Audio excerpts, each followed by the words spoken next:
One thing that slows down speciation is gene flow among populations. So if there's a lot of intermixing of the genes, that tends to maintain a single species in a particular area. But if you take that one species and split it, and the two halves can't interbreed anymore, they tend to follow their own evolutionary trajectories, their genetics become a little bit different, and then you can end up with two species. My guest today is Dr. Philip Willink from Illinois Natural History Survey, and also the Endangered Species Protection Board. Phil, thank you for joining me. Oh, thank you. Maybe you could start by talking about your roles at those two institutions and what you do exactly at those places.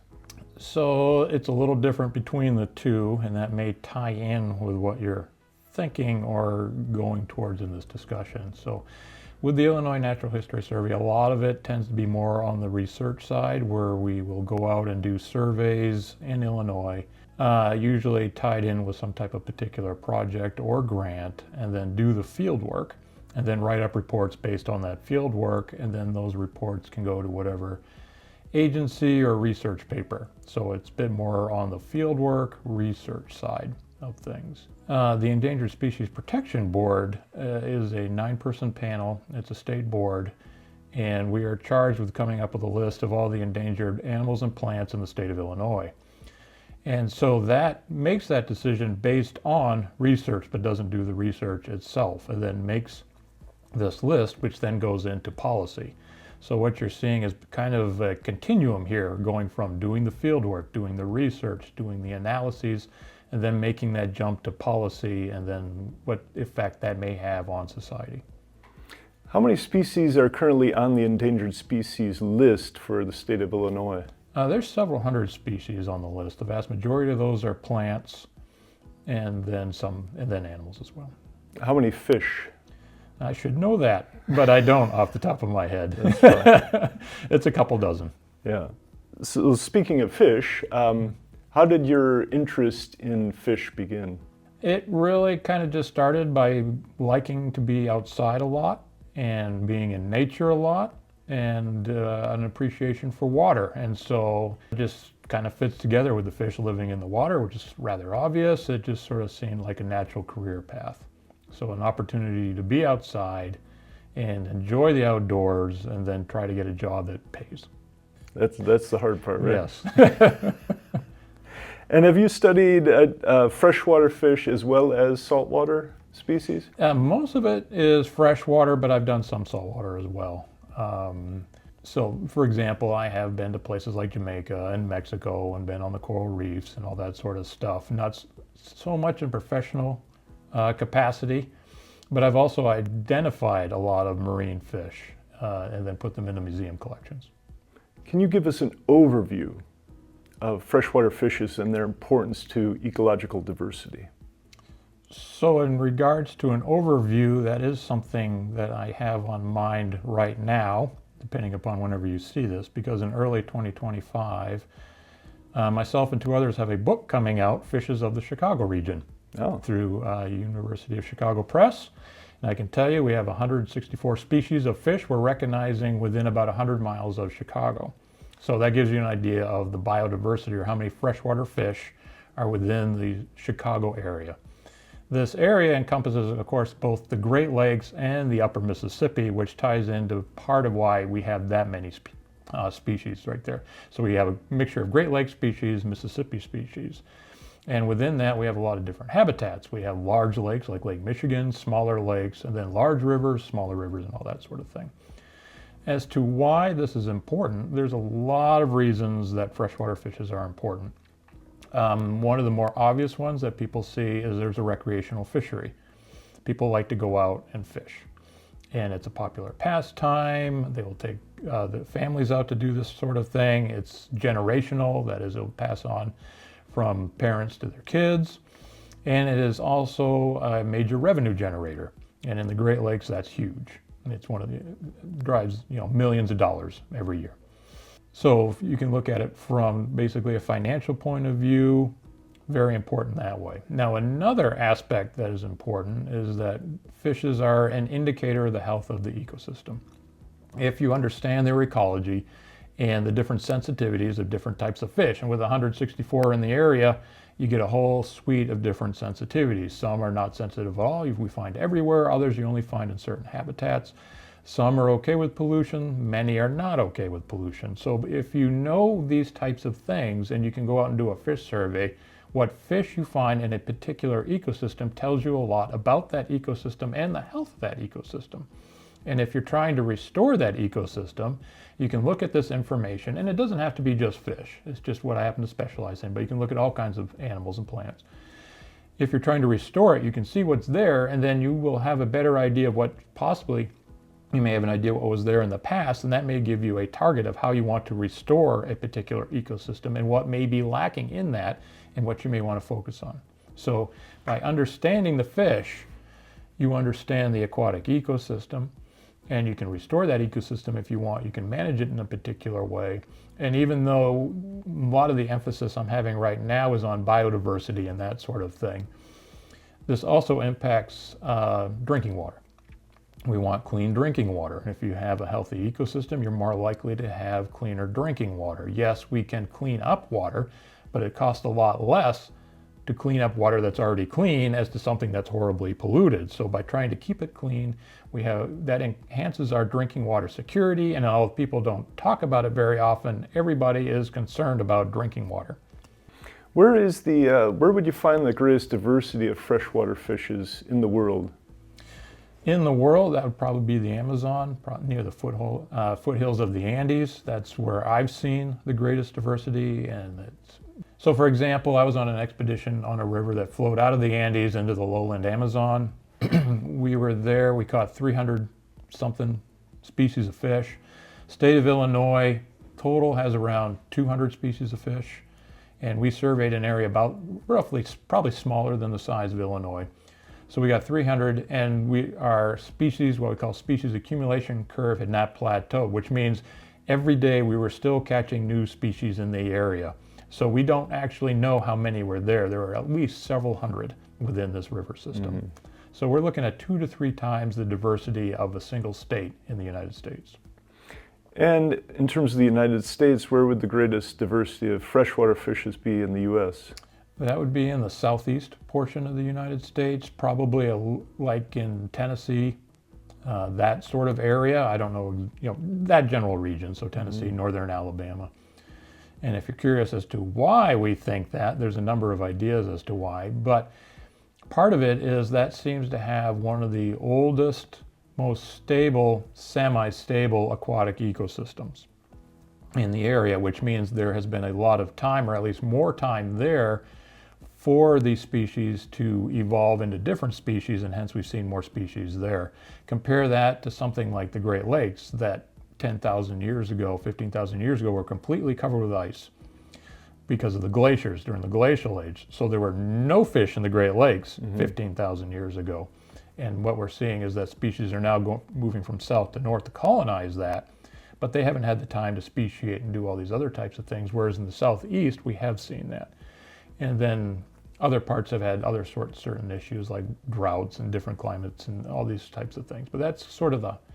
Is there any relation to mountains then with diversity or no? Sort of, not necessarily. And the trick there is now we're talking about speciation, that is one species becoming 2 species or more species. And what we do tend to see in mountainous areas is that, so one thing that slows down speciation is gene flow among populations. So if there's a lot of intermixing of the genes, that tends to maintain a single species in a particular area. But if you take that one species and split it so that into 2, we'll say, and the 2 halves can't interbreed anymore, they tend to follow their own evolutionary trajectories, their genetics become a little bit different, and then you can end up with 2 species. And there's a lot of scenarios that can sort of drive that, and there's books and books written on this. But one thing that can drive that is if 2 species, or if a single species is found in a couple of streams, like in a mountain, and then we'll say there's an avalanche that divides those 2 streams so that they become separate and are no longer connected, mm-hmm. there's a possibility you may end up with a different species in each stream. So yes, maybe. Maybe. But there does seem to be a pattern there. Yeah. What are some of the unique adaptations that freshwater fish have evolved to survive in these type of environments? You mean like specific versus freshwater or versus saltwater versus other areas? We could talk, let's start with freshwater. Freshwater versus saltwater. Right, and so the trick there with fish is there's a certain number of salts, or more scientifically speaking, ions, but we'll just say salts. There's a certain amount of salts in all water, freshwater and saltwater, but we call it saltwater because there's a lot more of those salts. And so it is in order to survive in either of those environments, your body has to be in a certain equilibrium.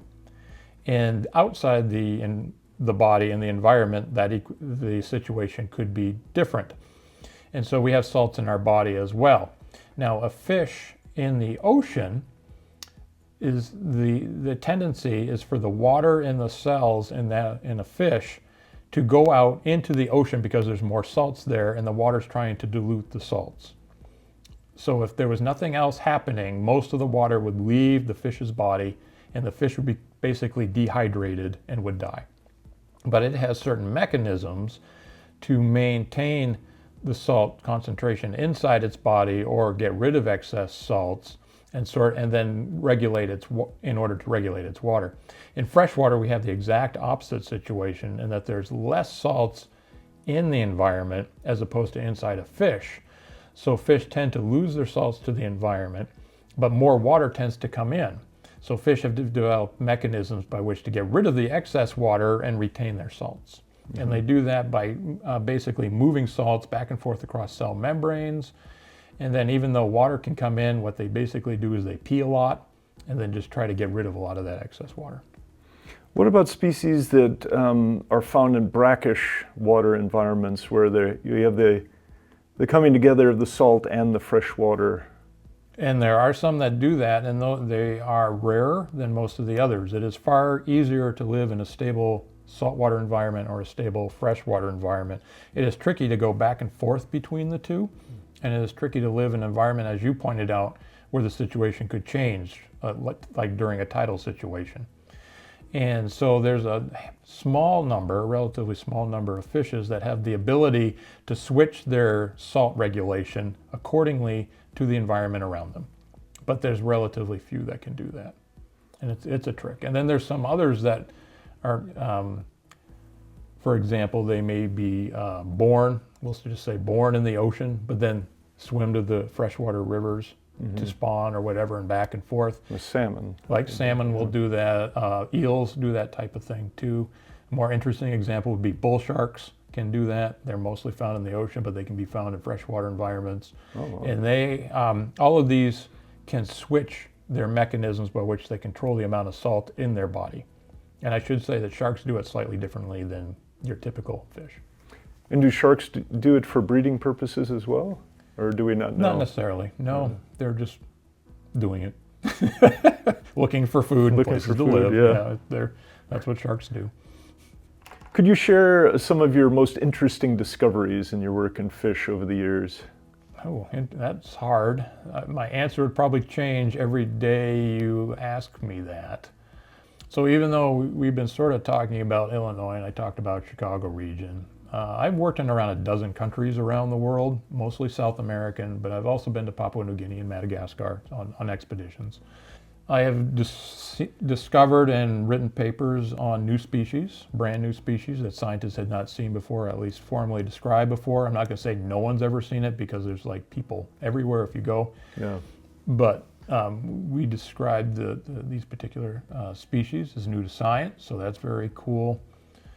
It's interesting going to different areas and comparing different areas. It's interesting to compare the center of the Amazon to a coral reef in the Caribbean to the Chicago River. Mm-hmm. I mean, those are all very different ecosystems, and I kind of like comparing and contrasting those different ecosystems. How are they similar? How are they different? That sort of thing. What is that feeling like when you discover a new species to science? Is that just... Yeah, it's pretty exciting. Yeah. Sometimes you have an inkling that this is a possibility in the field, but you never really know for certain until you come back and you read all the appropriate papers and look at museum specimens and kind of do the homework and background info to see, is this truly a new species, or is it just a weird variation of an already known species? Yeah. Although sometimes we found ones that were so distinct, we're like, this has got to be new.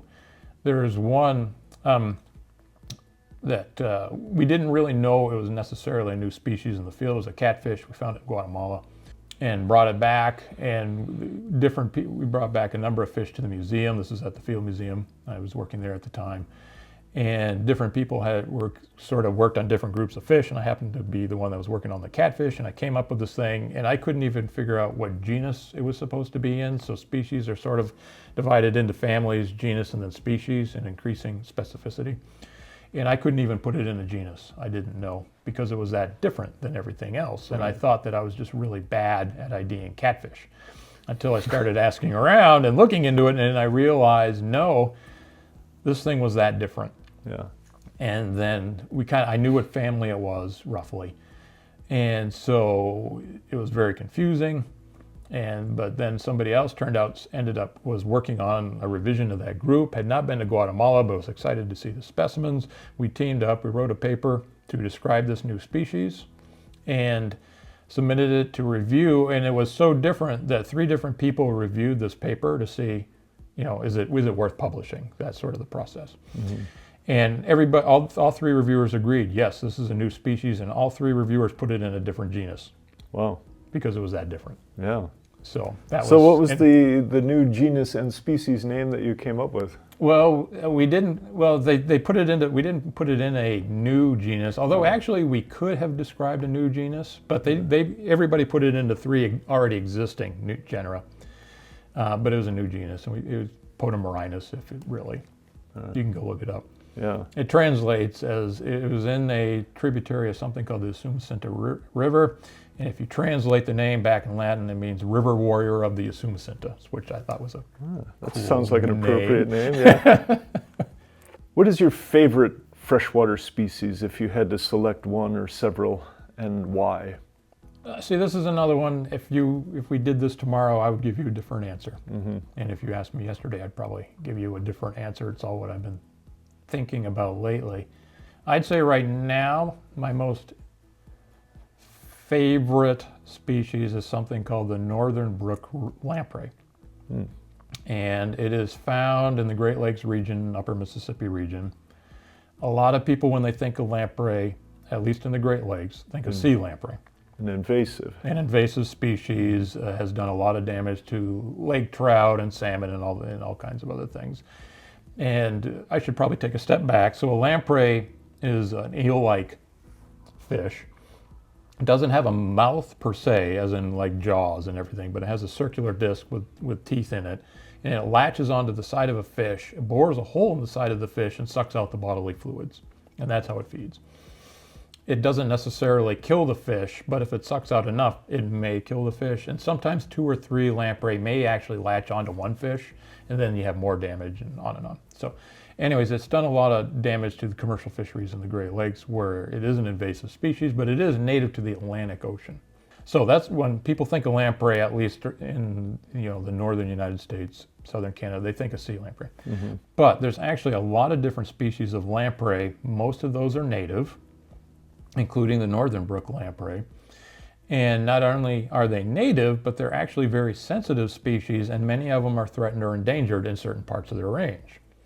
And they do not cause the same damage that the sea lamprey do. The part of the issue with the many invasive species is they aren't in equilibrium with the environment. They're sort of out of whack, and so they tend to do a lot of crazy damage in one way or another, if you will. That's a very general term.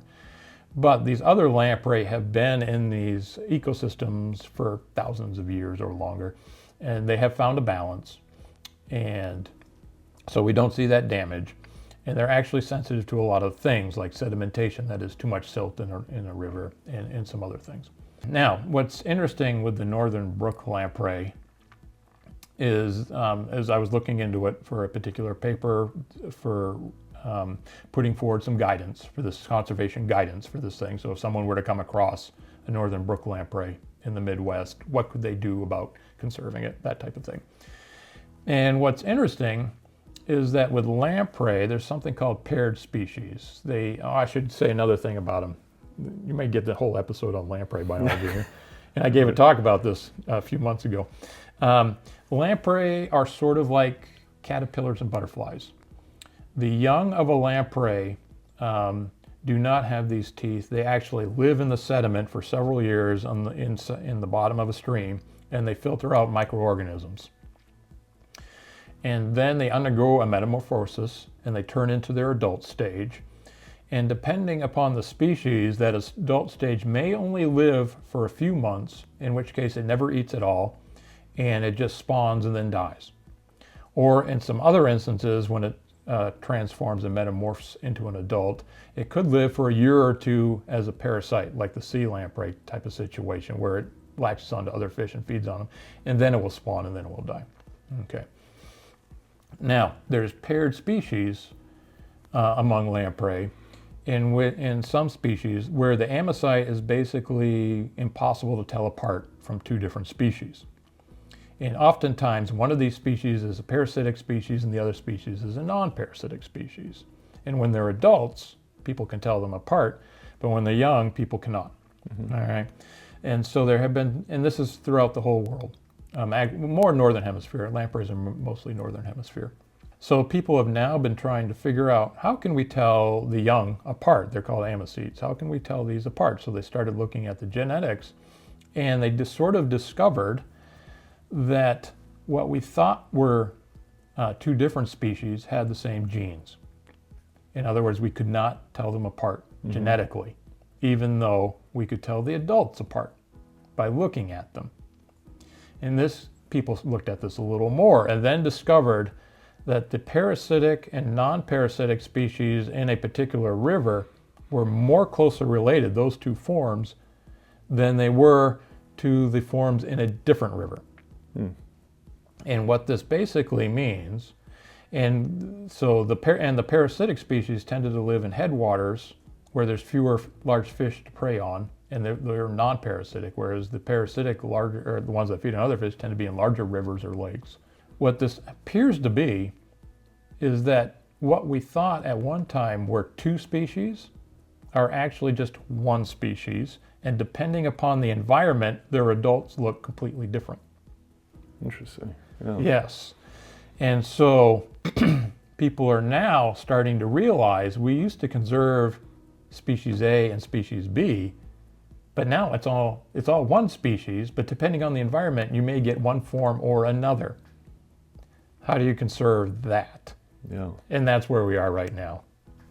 Interesting. And I hope that came across. Yeah, and can you describe how visually different they are in the adult stage? So is it just coloration or size or everything? A little bit of everything. So the two species the northern brook lamprey is the non-parasitic version, and then the silver lamprey is the parasitic version of this, what we're calling one species. Right now they're considered two separate species. The brook lamprey is much smaller. It usually only gets about this long, so several inches long, slightly different colors, and does not have a lot of teeth. Or at least the teeth patterns are greatly reduced.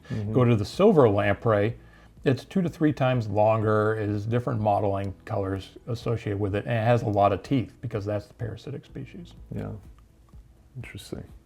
So that is a challenging conservation issue with a lot of theory that we don't know quite what to do with. Yeah, I would say. Well, what are some of the biggest threats facing freshwater fish today?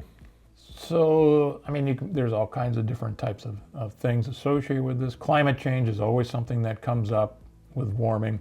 Invasive species is certainly another one.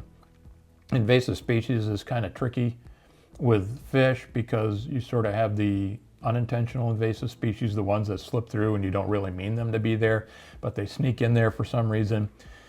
But there's also sort of these, I'll call them intentional invasive species or popular invasive species that we stock for fishery commercial reasons. And so we move a lot of fish around Sometimes they're within their own range and sometimes outside their own range. And some of the species most commonly moved around in the world are things like largemouth bass, rainbow trout, common carp have been moved around. A lot of the salmons have been moved around, and then there's many others associated with that.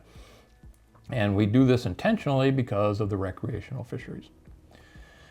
Sometimes we move things around by accident or pet releases. Someone, has a pet in their home and they don't want to keep it anymore. They think the right thing to do is to let it go in the pond out back or stream out back, and that can lead to unintended consequences. And so invasive species, that's sort of, complicated issue that sometimes people are worried about and sometimes people are not worried about. Habitat loss is always a major issue with that, and that can be all kinds of different things, from building more homes, malls, roads, whatever, and then the impact that has on streams can be huge. Agriculture can have issues. That's mainly runoff, and that runoff can either be sediment, soil, running into a stream and then filling up a stream potentially, or it may be soft sediment like silt going into a stream and covering up a stream. There's a lot of fish that require cobble or stone bottoms for finding food and for spawning, reproduction. But if you cover that up with sediment, they can't do that anymore. But then other species are okay with that, so you kind of see a switch in the community. But fertilizers also have a huge impact on the environment, because fertilizers are basically plant food, but if they wash into a stream, all the plants in the stream grow like crazy, particularly things like algae, and then you get stuck with all kinds of algae that can literally choke and cut off a stream. What role do artificial reefs and man-made habitats play in conserving freshwater fish populations? So if a particular habitat has been destroyed or degraded for whatever reason, and you want to bring back the fish populations in the area, you have to recreate that habitat somehow. And there are a variety of different ways to recreate the habitat. You can try to restore the habitat that was there beforehand, and sometimes that's possible. Sometimes that's not possible. And then there are certain situations, for example, there's a lot of smaller lakes that originated either as quarries or something else, so they never really had habitat to begin with, but people want fish to be in there, so you need to create a certain type of habitat. And so one of the ways to do that is through our artificial reefs, which was your question right there. And so there is certainly a role for trying to create some type of structures out there for fishes to live in. And one of the things that one of the lessons learned from doing fish surveys for a couple of decades around the planet, and sometimes we would be in a time crunch, for example, if we were in South America, and so we were sort of tasked with documenting how much biodiversity was down there, and we may only have a couple weeks to a month in a particular place. We wanted to maximize our efforts to see what the biodiversity was. And the best way to do that was to sample as many different types of habitats as possible, and to see what was in all these different habitats, because different species live in different types of habitats. If you just sampled the same habitat over and over again, pretty soon you're just getting the same species over again. So variety, heterogeneous habitats. You want a bunch of different type of stuff out there. So if you have, for example, a lake or a river bottom that is just flat sand on the bottom, you will get whatever species can live over that.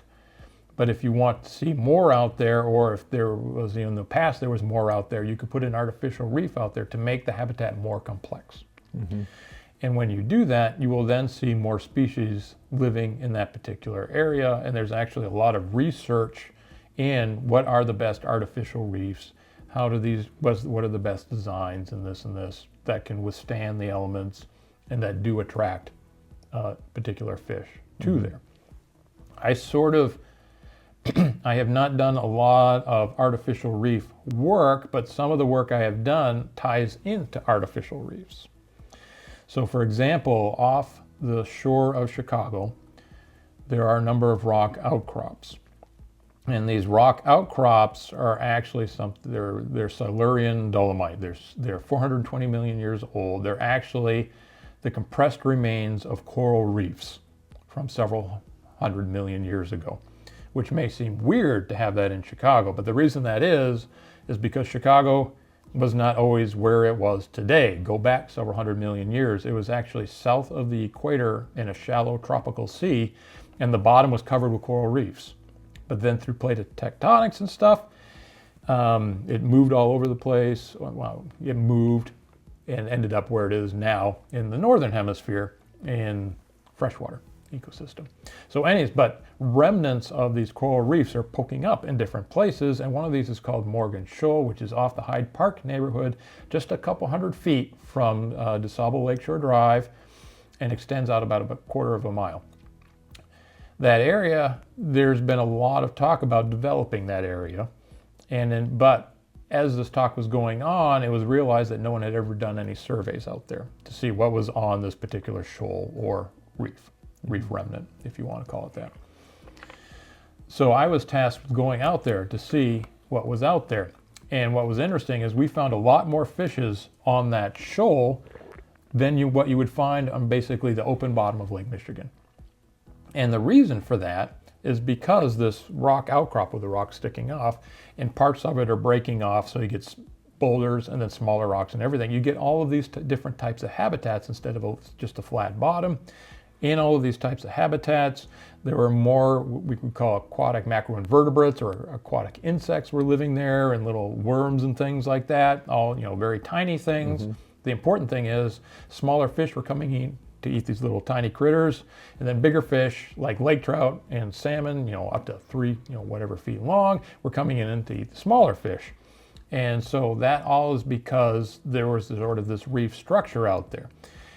Now, based on all of this, people have read this report, and now when they're looking at to make artificial reefs or changing breakwaters in the Chicago and all those types of things, they can take the lessons learned from this natural reef and apply it to these artificial reefs or breakwaters and such to enhance the biodiversity there. So not only can you make a breakwater in Chicago now to protect the boats from being hit by storms, you can design it in such a way so that there's more fish there and you can fish along the breakwaters and you can increase the biodiversity, which would be a win-win for everybody.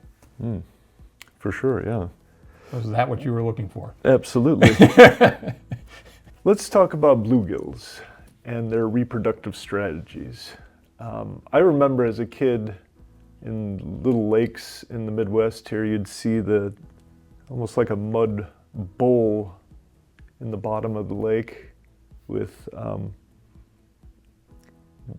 well, at the time I didn't know, but it turns out that's a male kind of monitoring this area. Can you describe this?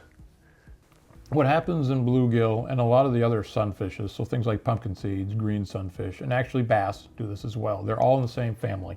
So even though like your largemouth bass may not look like a bluegill, they are in the same group and they share a lot of common traits. But we'll focus on the bluegill.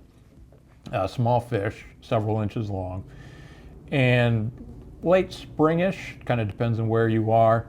The male will use its tail and body and will wiggle and basically make a cleared area on the bottom of a lake or a stream or something, usually not in a place with a lot of current, so it's relatively calm water.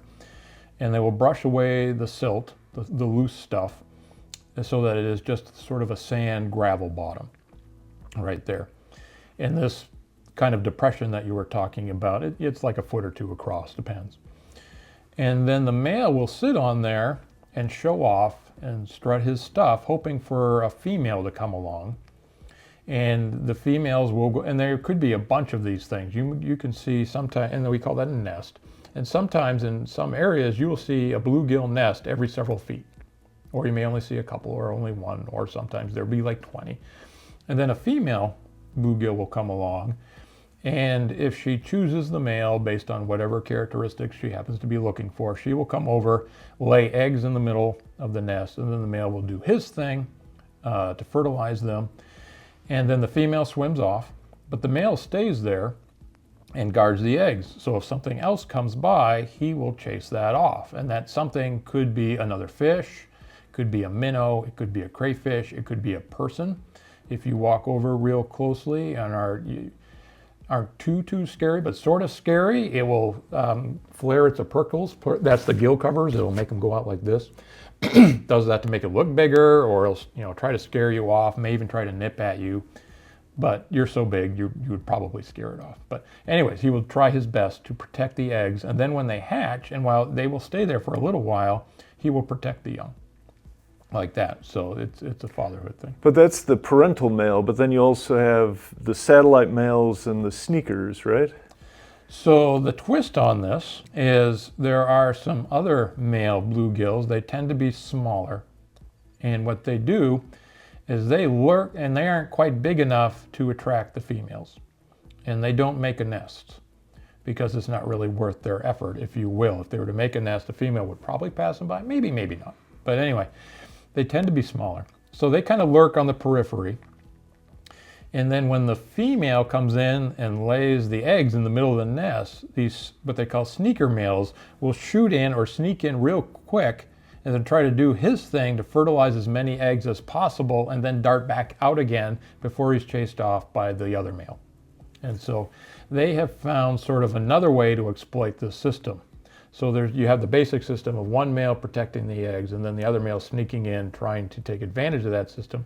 And then the male that originally made the nest would guard basically the sneaker male's eggs.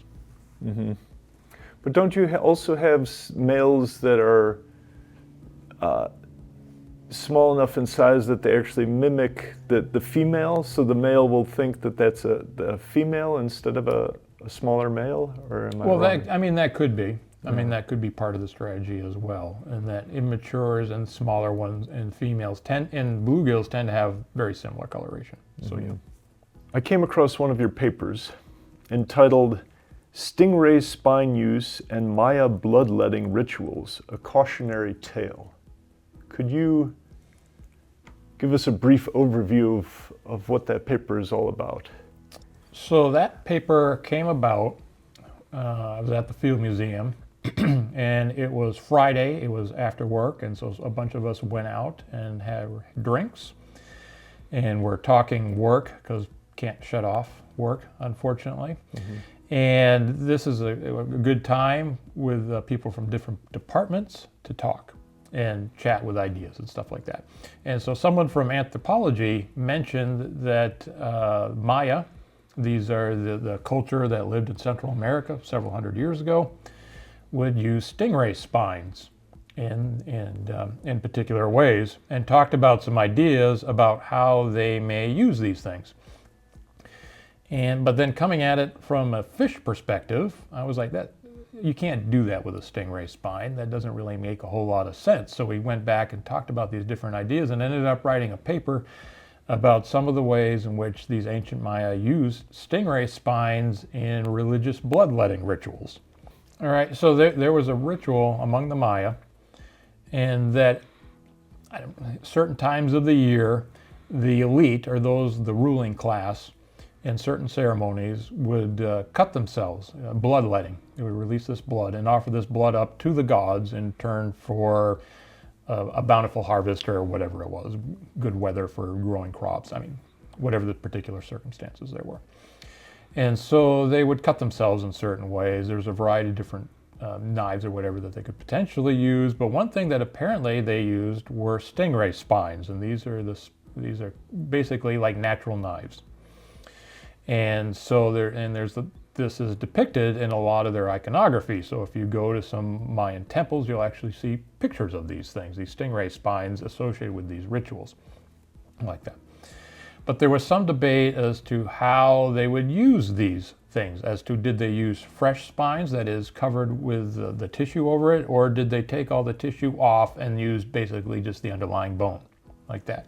And the reason this is important is that the overlying tissue has poison glands in it, or venom glands in it, I should say. And that causes a lot of pain. So if you were out walking around and you accidentally step on a stingray, it will lash out with its tail, usually around the foot, and will stab you with it. And the stab will hurt. But the problem is it's injecting venom into you as well, which makes it hurt that much more. Now the trick is, with this venom, there's a necrotizing association with it. In other words, what I'm saying is, not only are you stabbed and then you feel the pain, that wound could start to rot. And then the wound would just get worse and worse and worse unless you get medical attention or clean it out. Okay. So the reason this is important is that the Maya elite would take these stingray spines and they would cut themselves typically like through the lips, maybe the cheeks, I can't remember, but they would also do it in their genitalia. Yes. All right, so they would cut themselves in these different places. Now, if they did this with a clean spine, then you're just bleeding. But if they were doing this with an original stingray spine that still had the venom and the necrotizing possibility, you're setting yourself up for these giant, massive, oozing wounds that would continue to rot starting around either the face or your genitals. And so it seemed highly unlikely that the elite were using fresh spines, but they were instead using these clean spines.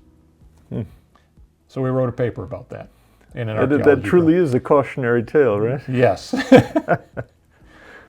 Has there been a book of fiction that has influenced your life and your research with fish? Wow, book of fiction. Book of fiction. For fish. Well, or No. for, it doesn't Yeah. have to be fish, your life or work as a scientist. Yeah, I mean, that is, I'm sure there has been. You don't, I mean, if there isn't No. anything off the top of your Well, head, you... I'm trying to keep this as less tangential as possible.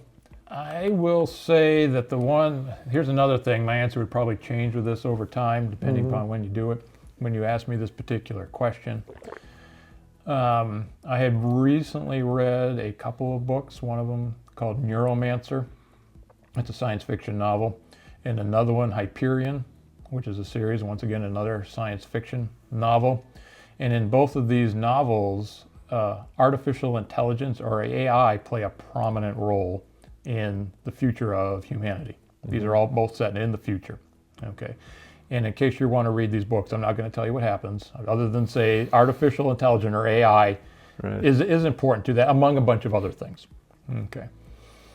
And so we're now living in an age where AI is certainly integrating itself into all manners of our lives. And as it turns out, as of finalizing it yesterday, literally the day before we recorded this, myself and a couple others will be giving a talk in a conference about how to use AI for conservation. So, and we don't have good answers, so I don't know, don't ask me too many specific details about where to go with all this. We're really just beginning this, but it's a wide open avenue. So I would say that by reading science fiction with some of these crazy ideas, these novels that I'm talking about were written 30, 40 years ago, a long time ago. And the idea of AI has gone back even farther than that. But it is really happening now in many different ways. It's insinuating itself into our daily lives, basically. And so we are trying to figure out ways that we can use this to benefit conservation. Interesting. And that could be a whole another hour-long plus discussion. Yeah. Keeping it here in Chicago, the painting, what is it, Song of the Lark, I think is the name of it, in the Art Institute, where a young woman's looking off towards the horizon. It means many things to many different types of people, but kind of that looking towards the horizon, that exploration, the looking towards the future type of thing, that resonates, especially when you're trying to look at the discovery aspects of science. Some of this is more obvious, like when we were in the Amazon looking for new species of fish, going to rivers that scientists hadn't been before. There's certainly a lot of exploration, what is around the next bend type of thing. But that can also happen right here in the Chicago River, where you're trying to, what does the future hold for the Chicago River or the Midwest and all those types of things. And you can even loop in AI with that. So what does the future hold for this type of thing? Yeah. When you look back on your career, was there a specific moment that stands out to you as being pivotal, a pivotal point in your career? Or has it been pretty linear in terms of? Yeah, I don't know about linear. I guess one moment that I could sort of tie out, maybe if I thought about it more, there'd be another one. This was in Papua New Guinea. It was ridiculously hot type of thing. It was definitely mountain jungle, stereotypical mountain jungle type situation.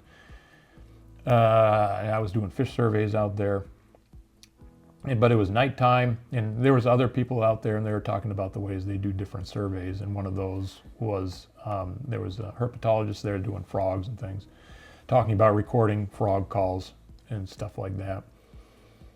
And so I was lying in the bed, going to sleep, thinking about all of these things, and it just sort of dawned on me that even though we were out there doing these types of surveys, what kind of surveys would these be like in the future if you could automate these types of things? For example, could you get a drone now? And at this time, it was a little early. Drones were around, but this is a while ago. But these days, it seems like you could take a drone and have it fly down and do these surveys. You could send these out someplace and record either calls or images or do other types of sampling and that sort of thing. And that maybe the days of people trudging up and down these rivers through the mud were slowly coming to an end in one way or another, and that there is a technological way that we could start doing these types of things either remotely or at least making a lot of these ways more efficient. And so we're not really quite there yet, but we're certainly seem to be on that path. So I think that's in a moment where I saw that this whole natural history survey type of situation is certainly going to change in the future. What is something you've learned from studying fish that has informed something in your own life? These are great questions. I wish I had more time I to come up with answers. Yeah. I know. These are good. I could have sent you I should have sent them to you earlier in the week. But yeah, no. So this is, I'll expand this question beyond fish, per se. And so, okay, I'll tie it back to fish. How about this? Okay, so one of the things I do is I look at fish communities, and I mentioned this sort of earlier, that if you look at a fish, you do a survey, you look at a fish community, it tells you a lot about the health of that ecosystem. And I've done a lot of stuff along those lines where we go out and do a survey and then try to tie that back to some type of conservation. And there's a lot of different ways that we can do this. And in some situations, what is useful is to look at the history of changes associated with the fish community or assemblage. All right. And one opportunity that we have to do that, or I had to do that, was here in Chicago on the south side is a locality called Wolf Lake. It's half in Chicago and it's half in Hammond, Indiana. And if you're in the Chicago area and you take the Skyway into Chicago, you actually drive right through the middle of this lake. So anyways, I had to do some surveys down there associated with something, and I thought, well, I wonder what this place was like in the past. And so I was at the Field Museum, went to the shelves, and there are fish collected in 1898 from Wolf Lake. All right, so 100 whatever years ago, like that. And then there were fish a few years later and a few later, and then all the way up to the present day. So I took all this information and I compiled it, and I wrote a paper on that about how these fish communities have changed over time. And there's actually an exhibit at the Field Museum based on this paper where you can look at specimens of these fish and see how the community changed over time. And what was interesting is these changes, depending upon when they occurred in response to slightly different factors. So in the late 1800s, early 1900s, the sensitive species disappeared, and they largely disappeared due to habitat degradation or loss. More and more homes, factories, railroads, everything else was built up in that region called the Calumet region. And so the sensitive species sort of disappeared over time. And then later we see a slightly different switch in the composition of the community because recreational fishery was becoming more organized and more stocking was occurring. And so we saw an influx of these other different types of fish, or an enhancement of certain types of fish in response to that. And then later on we see more and more invasive species coming in because there were more pathways for invasive species. Okay, and these weren't exclusive. They overlap, certainly. There were invasive species at the beginning up to the end of the back. So anyway, the point is that this lake changed over time in response to changing stimuli from people over time, the different influences over time. But we can carry this back further by looking at the geology of the lake. And this lake is only around 1,000 years old, 1,500 years old, because the way it was formed is sediment filling in the bottom of Lake Michigan. So go back, a couple thousand years, it's just Lake Michigan, filled in over time. And it has basically this environmental trajectory associated with it, where it started off as open Lake Michigan, then became a bay of Lake Michigan, then became an inland lake, and was basically, by the 1800s, was a little bit of open water surrounded by wetland. but still more lake than not. But over time, that wetland would fill in and it would become savanna, or it'd become a field, and then savanna, and then a forest and something. So we have this succession. But we have changed this basically trajectory like that and modified it through a bunch of different ways. How that really changed me is understanding that ecosystems are dynamic. And I'm not talking about it's rainy one day, sunny the next. They have a trajectory, they change over time. All ecosystems change over time and shift this way. And this started with the fish community, went to the physical community, all these other types of things, birds, whatever, are all changing. And that humans are having a big impact on how these things change. Now, the way this really impacts me is that oftentimes in the conservation community, you talk about restoration. In other words, trying to restore it to what it was like 100 years ago, 200 years ago, 500 years ago. But looking at this lake ecosystem, is that really what you want to do? Because this ecosystem was changing over time into something else. Should we allow these ecosystems to change into whatever they are going to change into the future? And should we actually try to restore things? Or should we try to figure out what these ecosystems were in line to trying to become over time and have that as more of a goal? Which is more what I think that we should do, is set up the conditions for these ecosystems to change over time in a particular situation. And as I learn more and more, I am beginning to see that it's not just aquatic ecosystems, it's prairie and everything else. We need this dynamic change over time to conserve biodiversity. We don't do this stasis. We shouldn't just say we want to set everything back to what it was like 300 years ago and maintain that, because then that system will stagnate and basically die. And that, I think, is going to be a failed paradigm. So I think we need a more dynamic view of how we conserve these ecosystems. I'm not even sure restoration is a proper term that we should be using anymore, or at least we should redefine the term restoration. And then throw in the extra layer that these areas are highly urban, or that are influenced in some way or another. Once again, in the Midwest, you have urban, suburban, agriculture. You have very few wide open natural areas. Those all have an impact.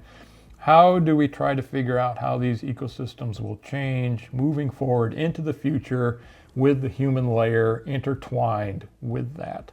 And so that is one way that has really changed my way of thinking about how to approach conservation and a lot of these types of issues. So the Great Lakes hold, 20% of the world's fresh surface water, correct? Yes. What can we do as citizens of this planet to help preserve, conserve, protect that resource? So I think one of the major hurdles we have is getting people to truly appreciate it. I'm not saying not everybody doesn't appreciate it or something. Certainly a lot of people do. But I'm not convinced that a lot of people, even though the Great Lakes are really there, or appreciate what's going on in the Great Lakes, and certainly not appreciating them enough to actively conserve what is going on there. And I say that because I have taken literally hundreds of kids to beaches in Lake Michigan and had them drag nets through the water. And many of them had never been in Lake Michigan before, even though they were from the Chicago region. They had never been in Lake Michigan. They knew it was there. They had never actually been in it and had no idea there were fish swimming in it that they could catch with a net there at a beach. All right, so there's just sort of a fundamental disjunct right there. And so we want to create that connection between people and these ecosystems. And we see this with the Chicago River too. A lot of people just think it's a garbage dump and that it shouldn't really matter. When in reality, a lot of things are changing there and it's getting better over time. And there's a lot of effort to break down those barriers. There's a lot of conservation groups that are trying to do that. The city of Chicago has put in a river walk so that people can get closer to the river and actually see it, so you're not separated by feet. Friends of the Chicago River has been working decades to break down those barriers. Urban Rivers is creating these floating gardens in the river so that people can walk out among these gardens on the river, next to the river. Once again, to break down all of these barriers to get people to appreciate what is going on out there. And then if people appreciate it, they're more likely to conserve it. So I think that's probably the biggest challenge and the biggest thing that we can really do. There's always the interest in terms of drinking water and such, and people are on board with that, obviously, but it's something that happens there. They don't really understand what's involved with that. Would you swim in the Chicago River? I wouldn't drink the water in the Chicago River. Yeah, you can You'd swim go for in a it. swim, Yeah, yeah. They do the swims now. Yeah. Check the weather. But it is changing dramatically. I will give, and it's not me, it's a lot of other people doing this, and they deserve a lot of credit for doing that and changing it. And I think there's a huge amount of potential, and I'm very optimistic about where the Chicago River is headed. Yeah, and you can visually see the changes happening. Yeah. Yeah, it's come a long way. Last one for you. How can science and research be combined with changes in policy? Yeah, that's very difficult. It can be very difficult. I would say that in my career, when I first started off, it was very much more research oriented, the idea that you write papers and do this, that type of thing. There was always a conservation spin, but it was basically research. Go out, do a survey, collect data, do analysis, write up a report or something like that. And there's a certain skill set associated with that, and people have various skill sets, and they're good at that. But it's very clear that the scientific information, and this is through a lot of different disciplines, does not make that jump to policy. And to implement policy is a whole different skill set. It is a political skill set. It is a social skill set. And some people are very good at that sort of thing, of the selling the ideas or making ideas go through. And that people that are good with that skill set are typically not good with the whole research skill set, and vice versa. So it's very difficult to bridge that gap from one to the two. And I would say that now I am more involved with policy. My career has sort of shifted from the more research oriented to more doing something with that research to make that happen. And it's a challenge. It really is a challenge to basically you have to translate it almost from different languages from one to the other to make it happen. But I think it's important that we do make it happen, because the best policy decisions, at least environmental policy decisions, are based on sound science. So there's a trick of trying to figure out not only what is the science saying, but what is the best science saying, what is sound, what is backed up with the best facts, and then how do we implement that type of thing. And we need to do more of that. We're not very good at that. It is very hard to do that type of thing. I'll say that the Endangered Species Protection Board, when we make our decisions, it starts off with the data. We look at what are the data for this particular species, how reliable are the data, and what kind of decision can we make based on that data, and should it then become policy. But even in that instance, it is very difficult to do these types of things. But to get, to bridge that gap it's a challenge, and I would say that right now in my particular career, that is sort of where my career is trying to bridge that gap between the two, and I think it's critical that we do. Yeah, I agree. That is, I think, extremely critical, right? Well, thank you, Phil. I appreciate the time. Well, thank you for the opportunity. It was a pleasure.